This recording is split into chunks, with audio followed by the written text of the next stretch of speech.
Hello friends, ఎలాంటి పప్పు బియ్యం నానబెట్టకుండా అప్పటికప్పుడే పావు గంటలో అయిపోయే మిల్లెట్స్ దోశని వేసైతే నేను ఇప్పుడు చూపిస్తున్నాను.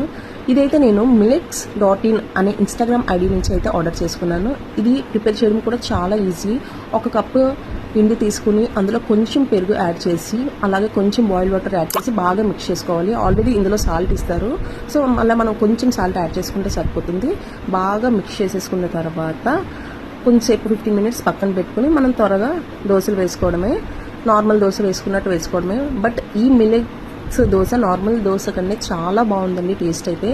నేను వెంటనే వేసి ఫస్ట్ మా హస్బెండ్కి అయితే పెట్టాను. ఆయన తిని చాలా హ్యాపీగా అయితే ఫీల్ అయ్యారు. టేస్ట్ అయితే చాలా బాగుంది అని చెప్పారు. ఎందుకంటే మిల్లెట్స్ అనేది మనకి హెల్త్కి చాలా మంచిది. సో నార్మల్ దోశల కన్నా ఈ మిల్లెట్స్ దోశ అయితే టేస్ట్ చాలా బాగుంది. అండ్ millets.in వాళ్ళ దగ్గర బ్రేక్ఫాస్ట్కి సంబంధించిన అన్ని ఐటమ్స్ ఉంటాయండి. రాగి ఇన్స్టాంట్ దోశ మిక్స్, రాగి మిల్లెట్స్ దోశ మిక్స్, రాగి ఇడ్లీ రవ్వ మిక్స్, రవ్వ ఇడ్లీ మిక్స్, అలాగే millets multi millets upma mix, millets రవ్వ ఇన్స్టాంట్ మిక్స్, ఇలా చాలా ప్రొడక్ట్స్ ఉన్నాయి. మీరు కూడా వెంటనే వెళ్ళి ఆర్డర్ చేసుకొని ట్యాగ్